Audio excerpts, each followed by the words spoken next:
অনুষ্ঠান বাড়িতে গেলে আমার সাথে যা হয়। আজকে একটা অনুষ্ঠান বাড়িতে এসেছি, একদম ভদ্র সভ্য ভাবে থাকতে হবে আর অল্প অল্প করে খাবার খেতে হবে। এত সুন্দর সেজেছি, যদি লিপস্টিকটা ফট করে উঠে যায় তখন আমি কি করব?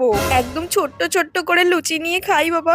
এইটুকু আলুর দমে আমার কি হবে? আরেকটু আলুর দম মনে চাইতে হবে। ধুর, চাইতো দাদা আরেকটু দাও না। এই তো দিয়ে দিয়েছে, এবার আমি জমিয়ে খাবো। লিপস্টিক উঠে যাওয়ার ভয়ে অল্প অল্প করে পোলাও আলুর দম খেতে হচ্ছে। ধুর, এবার আমি বেগুনিটা খাই না, দরকার নেই এত বড় বেগুনিটা একবারে খাওয়ার, অল্প করে ভেঙে খাই। যদি ফট করে লিপস্টিক উঠে যায় তখন কি করব?